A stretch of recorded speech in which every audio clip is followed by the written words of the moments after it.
అందరికీ నమస్కారం అండి. ఈరోజు చెప్పే కథ పేరు అమ్మా అని అరిచిన. ఈ కథను రచించిన వారు ఉదయ్ బాబు గారు. ఇంక కథలోకి వెళితే, నీకు చెప్పకుండా పెళ్లి చేసుకున్నందుకు నన్ను మన్నించమ్మా. తన పేరు తులసి. తనకి తల్లి తండ్రి లేరు. వాళ్ళ బాబాయ్ దగ్గర పెరిగి 10వ తరగతి వరకు చదువుకొని సేల్స్ గర్ల్గా పనిచేస్తోంది. మేమిద్దరం ఒకరినొకరం పూర్తిగా అర్థం చేసుకుని మనస్ఫూర్తిగా ప్రేమించుకున్నాం. ఈ రాత్రే అమెరికా ప్రయాణం. మా కాపురం కుదుట పడ్డాక 6 నెలల తరువాత వచ్చి నిన్ను తీసుకెళ్తానమ్మా. అంతవరకు నువ్వు ఆంటీ దగ్గర జాగ్రత్తగా ఉండు. ఆంటీ, అమ్మను జాగ్రత్తగా చూచుకునే పూచి నీదే.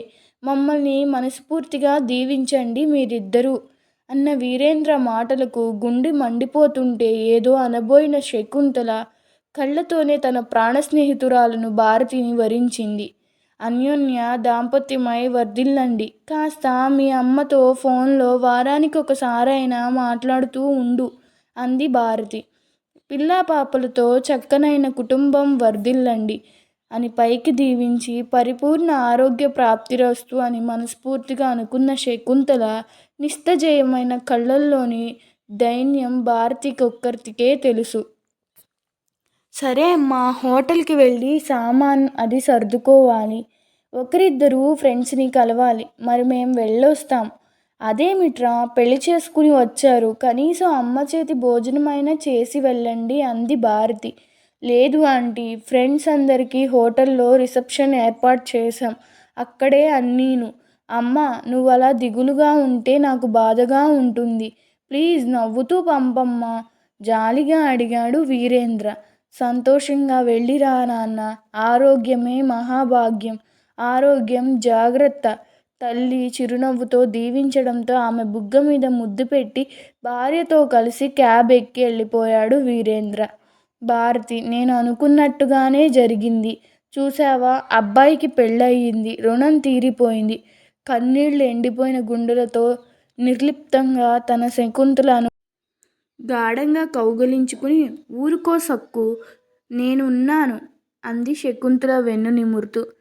తమ ఊరి పొగాకు ఫ్యాక్టరీలో పనిచేస్తున్న జగదీశ్వరరెడ్డి కాలేజీలో చదువుతున్న తన వెంటపడి తనని ప్రేమించకపోతే ఆత్మహత్య చేసుకుని మరణిస్తానని తన ఎదురుగానే బ్లేడుతో మణికట్టు కోసుకోవడంతో అతని ప్రేమని అంగీకరించక తప్పలేదు. లోకం ఎందరో ఆడవాళ్ళు ఇలా మగవాళ్ల ప్రేమ అనే కోరికకి బలి అయిపోతున్నారని ఎన్నో సంఘటనలను వార్తాపత్రికల్లోనూ రేడియోలోనూ వింటున్నా కూడా తను వారిలో ఒకదాన్ని కావడం కోసం సిద్ధపడింది తాను. డిగ్రీ పూర్తి అవుతున్న అతరుణంలో తనకు సంబంధాలు చూడడం మొదలుపెట్టారు. ఆడది తనని ప్రేమించేవాడిని చేసుకుంటే సుఖపడుతుంది అని ఎక్కడో చదివింది. ఆ ఆశతో జగదీశ్వరరెడ్డితో లేచిపోయి మద్రాసు నగరం చేరుకుంది.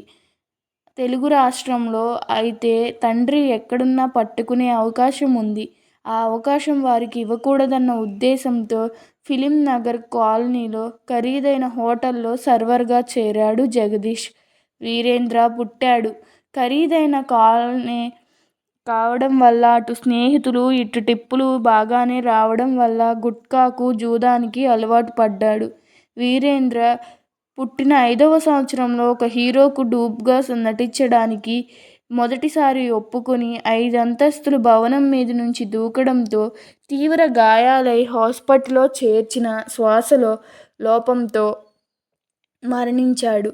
ఫిలిం నగర్ వాళ్ళు తమ సంఘం తరపున కుట్టు మిషన్ ఇచ్చి ఆదుకోవడంతో అదే తనకు జీవనాధారం అయింది.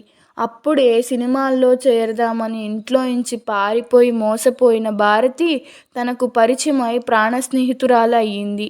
కొడుకుని వాళ్ళ కడుపు వీళ్ళ కాళ్ళు పట్టుకుని చదివించుకుని ఇంజనీర్ చేసింది.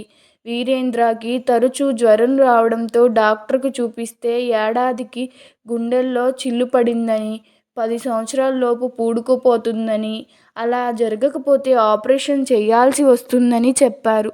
ఆ విషయం తెలిసినప్పటి నుంచి తాను తల్లడిల్లిపోయింది. 1000 దేవుళ్లకు మొక్కి 8వ సంవత్సరంలోనే ఆపరేషన్ చేయించింది.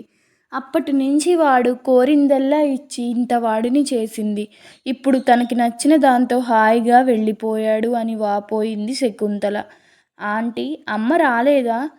నాకు అమ్మని చూడాలని ఉంది. నేను స్వార్థంగా ప్రవర్తించి అమ్మను చేతులారా దూరం చేసుకున్నాను. మళ్ళీ బతుకుతాను అనుకోలేదు. గుండెల్లో వాల్స్ 3 మూసుకుపోయి తీవ్రమైన గుండె నొప్పి వచ్చి విలవిలలాడిపోతున్నప్పుడు అమ్మ చిన్నతనంలో నా కోసం పడిన తపన గుర్తొచ్చి ఏడుపొచ్చింది. డాక్టర్లు అవసరము గుర్తించి ఏకంగా గుండె మార్పిడి చేసి నన్ను విజయవంతంగా బతికించారు. అది వారి గొప్పతనమైతే నన్ను బతికించింది నిజంగా అమ్మ ప్రేమే ఆంటీ. అమ్మ మీతో వచ్చే ఉంటుంది. అమ్మని పిలవండి ఆంటీ ప్లీజ్. కోలుకున్న 10 రోజుల తర్వాత మొదటిసారిగా మాట్లాడుతూ తనతో వీరేంద్ర అన్న మాటలకు భారతికి కన్నీళ్లు ఆగలేదు. నువ్వు అమ్మను విడిచి వెళ్ళిపోయినప్పటి నుంచి నీకోసమే తపస్సు చేసింది వీరు. ఆవిడ నీ జీవన దీపం వెలిగించి అది అఖండ దీపంగా వెలగాలని తన శరీరాన్ని మరణానంతరం చిన్నప్పుడు నీకు ఆపరేషన్ ఈ హాస్పిటల్కి దానం చేసిన త్యాగమూర్తి. అంతటిలో నీరసంలోనే విస్మయంగా చూశాడు వీరేంద్ర. అవునయ్యా, ఒక్కసారి మెల్లగా నీ హృదయాన్ని తడుముకో. అందులో వినిపించే లబ్ డబ్ సంగీతం ఎవరిదనుకుంటున్నావు? మీ అమ్మదే. అవును బాబు, నీకు అమర్చిన గుండె నీ కన్న తల్లిది. ఆమె కొడుకుగా నీ జన్మ ధన్యం, స్నేహితురాలిగా నా జన్మ పునీతం.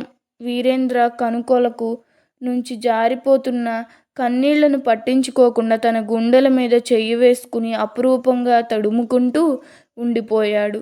అతని అంతరంగం అమ్మా అని పిలిచినా ఆలకించవే అమ్మా, ఆవేదన తీరు రోజు ఈ జన్మకి లేదు అని ఆక్రోశిస్తూ ఆలపిస్తూనే ఉంది. ఈ కథ మీకు నచ్చినట్లయితే నా ఛానల్ని సబ్స్క్రైబ్ చేసుకోండి. మీ అభిప్రాయాన్ని కామెంట్ రూపంలో తెలపండి.